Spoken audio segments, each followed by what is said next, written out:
राष्ट्र सर्वप्रथम, राष्ट्र सर्वप्रथम, राष्ट्र सर्वप्रथम, राष्ट्र सर्वप्रथम। मध्य प्रदेश विधानसभा के सदस्यों के लिए ओरिएंटेशन कार्यक्रम का आयोजन किया गया। इस अवसर पर लोकसभा अध्यक्ष ओम बिरला भी कार्यक्रम में मौजूद रहे। इस दौरान कार्यक्रम को संबोधित करते हुए ओम बिरला ने कहा कि इस कार्यक्रम के माध्यम से नए अनुभव, नए ज्ञान का लाभ मिलेगा।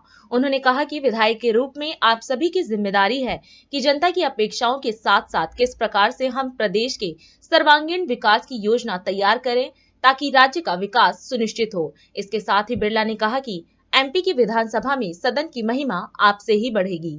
जो चुनकर आए हैं पहले भी और जो कई बार विधायक रह चुके हैं, उन सबको आज के कार्यक्रम के माध्यम से हमें नए अनुभव, नए ज्ञान का लाभ मिलेगा। अनुभव, ज्ञान एक ऐसी चीज है जिसको जब मिले, जिस समय मिले, प्राप्त करते रहना चाहिए। और विशेष रूप से लोकतांत्रिक संस्थाएं, लोकतांत्रिक संस्थाओं में परिदृश्य परिवर्तन होता रहता है। राजनीतिक परिदृश्य चेंज होता है, सामाजिक परिदृश्य चेंज होता है, आर्थिक परिदृश्य भी चेंज होता है।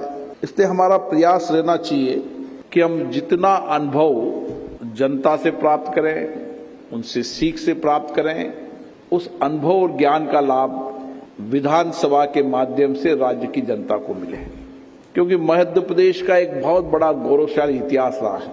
इस मध्य प्रदेश की धरती से जिन्होंने भारत का संविधान बनाया, भारत के संविधान के शिल्पकार हैं, और आज भी ये संविधान हमारा मार्गदर्शन, एक जीवंत दस्तावेज है।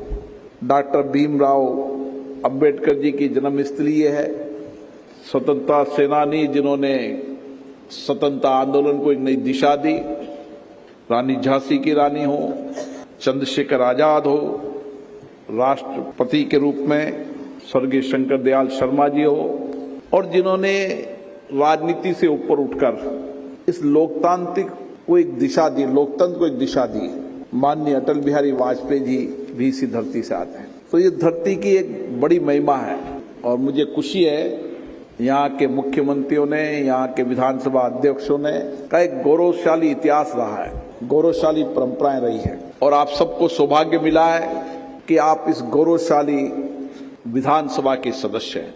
और गौरवशाली विधानसभा के सदस्य होने के नाते आपकी जिम्मेदारी ज्यादा बन जाती है कि आप विधायक के रूप में जहां जनता की अपेक्षाएं, आकांक्षाएं तो पूरी करेंगे सही, लेकिन उसके साथ साथ किस तरीके से हम प्रदेश के सर्वांगीण विकास की योजना बनाएंगे। विधानमंडल हमारी लोकतांत्रिक संस्थाओं के प्रमुख संस्था होती है, और इस नाते राज्य का लोकतांत्रिक संस्थाओं का सर्वोच्च सदन होने के नाते हमारी जिम्मेदारी बनती है कि हम राज्य के विकास के लिए और राज्य की जनता की आकांक्षाओं के लिए इस विधानमंडल में चर्चा करें, और किस तरीके से चर्चा संवाद के साथ हम प्रदेश के अंदर सामाजिक आर्थिक बदलाव कर सकते हैं।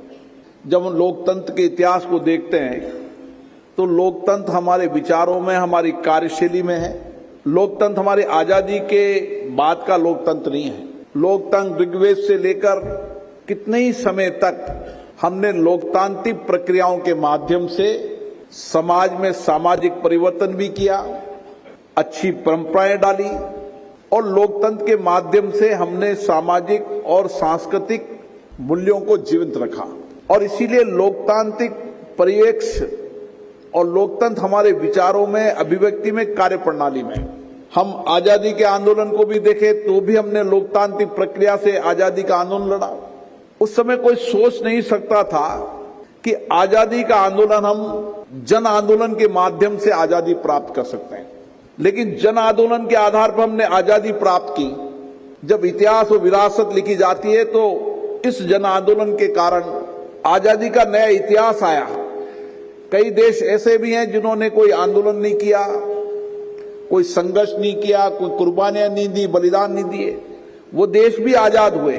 लेकिन हमारे जो जन आंदोलन था, उस जन आंदोलन से दुनिया ने प्रेरणा ली, और आज भी 75 वर्ष की लोकतांत्रिक यात्रा में हमने जो कुछ भी सामाजिक, आर्थिक, राजनीतिक परिवर्तन किया, इन लोकतांत्रिक संस्थाओं के माध्यम से किया।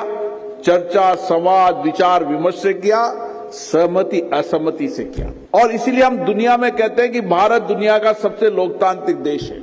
हम लोकतांत्रिक देश, हमारी परंपरा परपाटी विचारों में तो है सही, लेकिन दुनिया के अंदर इतनी बड़ी जनसंख्या के अंदर निष्पक्ष रूप से चुनाव कराना, ये भी दुनिया के अंदर लोग देखते हैं। मुझे आशा है कि हम जनता के विश्वास और भरोसे को और कायम करेंगे और सरकार जिस तरीके से यहाँ चुनकर आई है, मुझे आशा है यहाँ के मुख्यमंत्री उन्हीं विश्वास भरोसों को और कायम करते हुए बेहतरी के लिए काम करेंगे, क्योंकि मध्य प्रदेश एक ऐसा प्रदेश है जो राज्य के विकास का एक नया मॉडल बना सकता है और उन सब मॉडल बनाने में सभी विधायकों का सकारात्मक सहयोग हुआ। आप सबको बहुत बहुत धन्यवाद। राष्ट्र सर्वप्रथम, राष्ट्र सर्वप्रथम, राष्ट्र सर्वप्रथम, राष्ट्र सर्वप्रथम।